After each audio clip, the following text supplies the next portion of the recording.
आज हम करेंगे एक मैक्रो का बहुत इम्पॉर्टेंट टॉपिक है, balance of payments. Macro economics में इस टॉपिक की बहुत ज़्यादा इम्पोर्टेंस है। मैक्रो इकोनॉमिक्स और इंटरनेशनल पार्ट का ये सबसे इम्पॉर्टेंट और अहम टॉपिक है। बैलेंस ऑफ पेमेंट को बीओपी भी कहा जाता है। Balance of payment simple words में एक कंट्री का रेस्ट ऑफ द वर्ल्ड के साथ सारी इकोनॉमिक ट्रांजैक्शंस का हिसाब किताब होता है। आई रिपीट, सिंपल लैंग्वेज में हिंदी, इंग्लिश, हिंदी में, उर्दू में या फिर सिंपल लैंग्वेज में एक कंट्री का रेस्ट ऑफ द वर्ल्ड के साथ पूरा इकोनॉमिक ट्रांजैक्शंस का हिसाब किताब। अब अगर हम इसको इंग्लिश में लिखेंगे तो it refers to the record of all economic transactions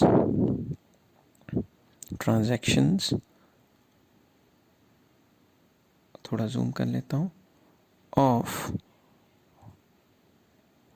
one country with rest of the world। Rest of the world इसको और स्पेसिफिक कर देते हैं ड्यूरिंग 1 ईयर, कि एक साल में एक कंट्री ने रेस्ट ऑफ द वर्ल्ड के साथ कितनी भी इकोनॉमिक ट्रांजैक्शंस की हैं उसका पूरा का पूरा हिसाब किताब, क्या लिया है, क्या दिया है, पूरा का पूरा हिसाब किताब, तो उसे हम कहते हैं बैलेंस ऑफ पेमेंट। तो सिंपल लैंग्वेज में आप इसे ऐसे लिख सकते हैं कि बेसिकली जो भी इकोनॉमिक ट्रांजैक्शंस होती हैं उसके बारे में बताता हूँ अभी आपको। Economic transactions can be made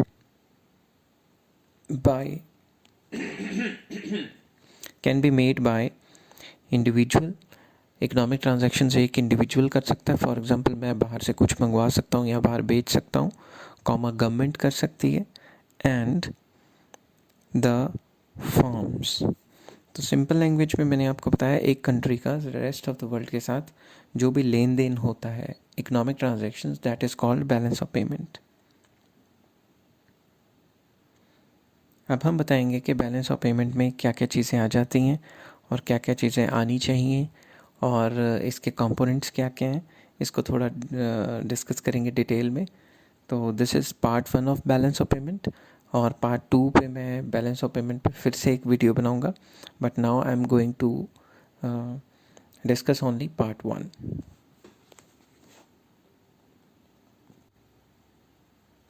अब हम डिस्कस करेंगे कि इकोनॉमिक ट्रांजैक्शंस में क्या क्या आता है। इकोनॉमिक ट्रांजैक्शंस में बहुत सारी चीज़ें आती हैं और इकोनॉमिक ट्रांजैक्शंस में कई चीज़ें आ जाती हैं जो हम इधर डिस्कस करेंगे नेक्स्ट पेज पे। तो सबसे पहले हम हेडिंग बना लेते हैं, इकोनॉमिक ट्रांजैक्शंस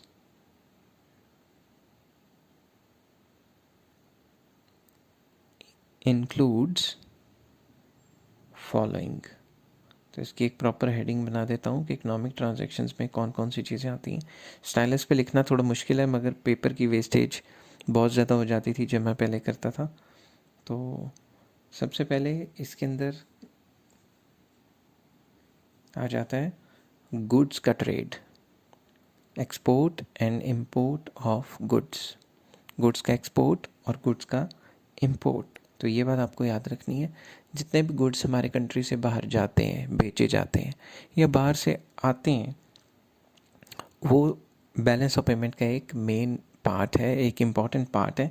इसको मर्चेंडाइज भी कहते हैं और कई बुक्स में इसको बैलेंस ऑफ पेमेंट भी कहा, बैलेंस ऑफ ट्रेड भी कहा गया है। तो बैलेंस ऑफ ट्रेड या export and import of goods एक ही बात है, या मर्चेंडाइज एक ही बात है। उसके बाद आ जाता है export and import of services. तो सर्विसेज को हम इनविजिबल्स भी कह देते हैं। इनविजिबल्स इसलिए कि सर्विसेज इंटेंजिबल हैं, हम इनको देख तो सकते हैं, महसूस कर सकते हैं, बट इनको टच नहीं कर सकते। तो इस चीज़ को इनविजिबल ट्रेड कहा गया है। नंबर 3 पे आ जाता है हमारा international sale and purchase of financial assets. International sale and purchase of financial assets मतलब बाहर से हमारी कंपनी के कोई फाइनेंशियल एसेट खरीदे, like stocks, shares, bonds etcetera etcetera, अगर बाहर से FIIs आके यहाँ पे सामान ख़रीद रहे हैं, या हमारे जो अमीर अमीर लोग हैं टाटे बिरले टाइप, ये बाहर जाके, या कोई और भी आम बंदा भी खरीद सकता है आजकल तो स्टॉक्स, बाहर जाके कुछ ख़रीद रहा है, तो वो international sale and purchase of financial assets आ गया। और लास्ट पार्ट है international sale and purchase of real assets like plant and machinery. कोई प्लांट है, कोई फैक्ट्री है, वो ख़रीद ली। एग्जाम्पल मैं साथ के साथ लिख देता हूँ, प्लांट एंड मशीनरी। कोई प्लांट है, कोई फैक्ट्री है, वो साथ के साथ ख़रीद ली। बाहर से कोई आई कंपनी और उसने यहाँ की कोई फैक्ट्री ख़रीद ली, अपनी फैक्ट्री इस्टेब्लिश कर दी, वो चीज़ें।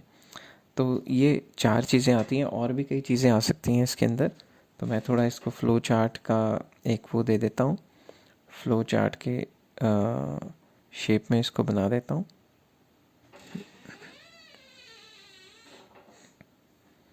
तो अब हम डिस्कस करेंगे कि इन चारों के अंदर क्या क्या आता है, कैसे कैसे होता है। तो नेक्स्ट पेज पे हम डिस्कस करेंगे बैलेंस ऑफ पेमेंट्स क्या चीज़ है, बैलेंस ऑफ पेमेंट्स क्या चीज़ होती हैं। तो सबसे पहले हम करेंगे कंपोनेंट्स ऑफ, हेडिंग बनाते हैं कंपोनेंट्स ऑफ BOP, मतलब balance of payment accounts. Balance of payment के अकाउंट्स के पूरे कंपोनेंट्स। तो balance of payment accounts basically 3 types का होता है, current account, capital account and overall balance of payment account, जो हम डिस्कस करेंगे। मगर इस पार्ट में वीडियो ज़्यादा लंबी ना हो जाए, मैं सिर्फ ए पार्ट करंट अकाउंट डिस्कस करूँगा। तो आप इसको करंट अकाउंट भी कह सकते हैं, आप इसको balance of payment on current account भी कह सकते हैं। तो इन दोनों में से कई बुक्स में करंट अकाउंट लिखा हुआ है, कई बुक्स में balance of payment on current account या फिर BOP ऑन करंट अकाउंट, इस टाइप से इसको लिखा होता है। तो बेसिकली इसमें होता क्या है, इसमें वो सारी चीज़ें आ जाती हैं जो आपके एसेट्स और लाइबिलिटीज़ पे असर नहीं डालती, वो कंपोनेंट्स या वो सारी ट्रांजैक्शंस जो आपकी एसेट्स एंड लाइबिलिटीज़ पे फ़र्क नहीं डालती। अब सिंपल इंग्लिश में मैं लिखने की कोशिश कर रहा हूँ। It consist of all transactions relating to trade in goods and services, वो सारे गुड्स एंड सर्विसेज का ट्रेड, ठीक है, and unilateral transfers. Unilateral transfers, uni मतलब वन, यूनिलेटरल ट्रांसफ़र्स होते हैं वन साइडेड ट्रांसफ़र। जैसे आप बाहर रहते हैं, आपने अपने घर में पैसे भेजे, ठीक है, और किसी को गिफ्ट वगैरह भेजा वगैरह वगैरह, उसे हम यूनिलेटरल ट्रांसफ़र्स कहते हैं। तो it can also be defined as an account, which includes the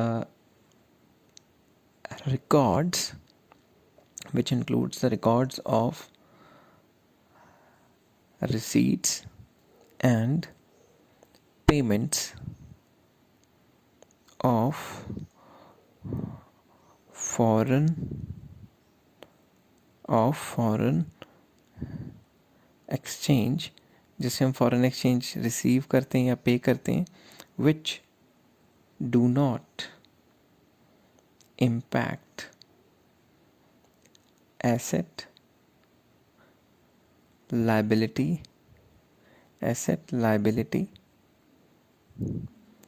status of a country, कि उन चीज़ों का लेन देन हो रहा है गुड्स एंड सर्विसेज और यूनिलेटरल ट्रांसफर्स में, जिसमें जो कंट्री के ऊपर जो एसेट है और कंट्री के ऊपर जो लाइबिलिटी है, कंट्री के पास जो एसेट्स हैं और कंट्री की जो लाइबिलिटी है, उस पर कोई असर नहीं पड़ रहा, ठीक है। तो अब इसके जो कंपोनेंट्स हैं वो हम नेक्स्ट पेज पे डिस्कस करते हैं। कंपोनेंट्स, इसमें काफ़ी कंपोनेंट्स आते हैं और कंपोनेंट्स याद करने बहुत इंपॉर्टेंट है। अगर आपने इसको अच्छे तरीके से करना है तो कंपोनेंट्स आर डेडली, आपको याद करने ही पड़ेंगे। मोस्ट ऑफ द एंट्रेंसेस में कंपोनेंट्स का क्वेश्चन आ जाता है। अगर आपने हायर लेवल के एंट्रेंस देनी है या इकोनॉमिक्स के रिलेटेड एंट्रेंस देनी है, तो सबसे पहले हम हेडिंग बना लेते हैं कंपोनेंट्स ऑफ BOP। इसको प्रॉपरली अंडरलाइन कर देते हैं, components of BOP on current account, कि balance of payment on current account के क्या कंपोनेंट्स हैं, इसको हम अच्छे से डिस्कस करेंगे। सबसे पहला कंपोनेंट जो हमारा आ जाता है वो आ जाता है export and import of goods. तो मैं लिख लेता हूँ export and import of goods, कि गुड्स का एक्सपोर्ट इंपोर्ट, जिसको हम मर्चेंडाइज भी कह देते हैं और इसको हम वो भी कह देते हैं, क्या कहते हैं, import and export of goods को आपको पता है कि इसको हम बैलेंस ऑफ ट्रेड भी कह सकते हैं, बैलेंस ऑफ ट्रेड भी कहते हैं इसको मर्चेंडाइज भी कह देते हैं। ये सारी चीज़ें आप लोगों को मैंने जो है बताई हुई हैं पहले। तो मैं इसकी ब्रैकेट में लिख लेता हूँ, it is also called merchandise. Side पे मैंने शॉर्ट फॉर्म लिख दी है, कैपिटल एक्स को एक्सपोर्ट्स कहते हैं और कैपिटल एम को इम्पोर्ट्स कहते हैं। इसका फ्लो चार्ट बना लेता हूँ एक, तो इस तरीके से इसको लिख लेता हूँ कि it is also called balance of trade. Balance of trade की शॉर्ट फॉर्म BOT भी होती है, तो बैलेंस ऑफ ट्रेड इसको कहते हैं। प्रॉपर अच्छे तरीके से इसको मार्क कर देता हूँ ताकि आपको परेशानी ना हो। फिर नेक्स्ट आ जाता है export and import of services. तो इसको मैं थोड़ा ड्रॉ कर लेता हूँ, एक्सपोर्ट एंड इंपोर्ट, एक्स मतलब एक्सपोर्ट, एम मतलब इंपोर्ट ऑफ सर्विसेज। तो मैंने आपको बताया हुआ है कि जो सर्विसेज हैं उसको हम क्या कहते हैं, सर्विसेज को बेसिकली इनविजिबल्स कह लेते हैं, तो ये आपको याद रखना है। अब सर्विसेज में फर्दर 2 टाइप्स की सर्विसेज आ जाती हैं।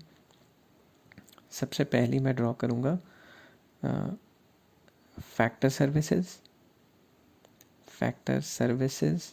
इसको थोड़ा फ्लो चार्ट बना लेता हूँ ताकि देखने में थोड़ा अट्रैक्टिव लगेगा। फैक्टर सर्विसेज, अब फैक्टर सर्विसेज में फर्दर चीज़ें आ जाती हैं। आप कहोगे फैक्टर सर्विसेज में क्या क्या आ जाता है?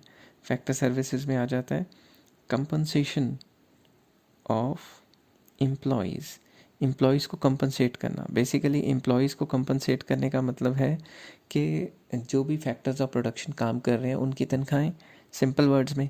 तो फैक्टर सर्विसेज को एक तो मिलती है कंपनसेशन ऑफ एम्प्लॉयज़, और क्या मिलता है फैक्टर सर्विसेज को और भी एक चीज़ और मिलती है, वो होती है इन्वेस्टमेंट इनकम। अगर कहीं इन्वेस्टमेंट की हुई है किसी एंटरप्रेन्योर वगैरह ने, जैसे टाटा वगैरह ने कहीं इन्वेस्टमेंट की है, रिलायंस ने की है, तो इस टाइप से उनको तनख्वाहें जो आ जाती हैं। तो फैक्टर सर्विसेज के 2 कंपोनेंट्स हैं, compensation of employees and investment income. Next आ जाती है जो हमारे पास थर्ड है, वो आ जाती है non factor income, non factor services. तो नॉन फैक्टर सर्विसेज कौन सी होती हैं? Non factor services basically factor services को छोड़ के और सर्विसेज होती हैं। मैं थोड़ा इसमें शॉर्ट में लिख देता हूँ ताकि आपको हमेशा याद रहे। ये चार्ट अगर आप कॉपी में साथ के साथ बनाएंगे तो आपको बहुत मज़ा आएगा और इन्जॉय करेंगे। तो इसमें आ जाता है ऑल सर्विसेज एक्सेप्ट, सारी की सारी सर्विसेज एक्सेप्ट फैक्टर सर्विसेज को छोड़ के बाकी सारी सर्विसेज इसमें आ जाती हैं, like insurance, banking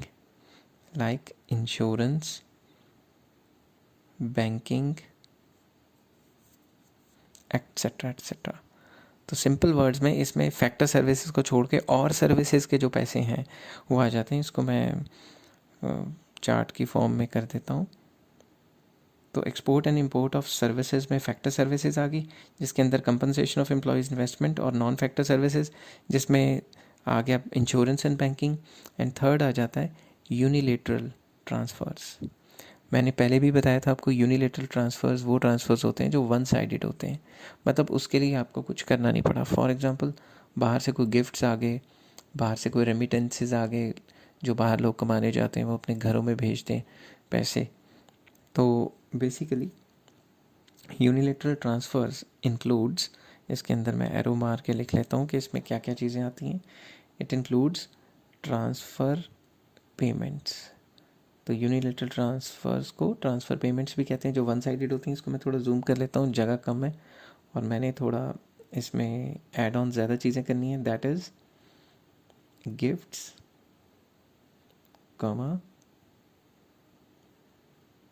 foreign aids, foreign aid आ गई कोई, जैसे कोई भूकंप आ गया, बाढ़ आ गई, कोरोना वायरस आ गई, तो बाहर से पैसे आते हैं ना हमारी गवर्नमेंट्स को, वो भी आ जाते हैं इसके अंदर।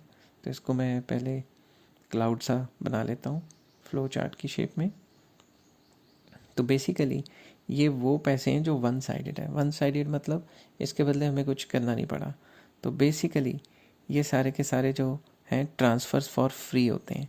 ट्रांसफ़र्स फॉर फ्री का मतलब है फ्री में पैसे आ रहे हैं बाहर से, ठीक है। तो आई होप आपको ये चीज़ जो है काफ़ी समझ आई होगी और इस चीज़ को आपने अच्छे तरीके से करना है और इस चीज़ से सीखना है काफ़ी। कोई दिक्कत हो तो आप कमेंट कर सकते हैं मुझे और I will be waiting for your comment.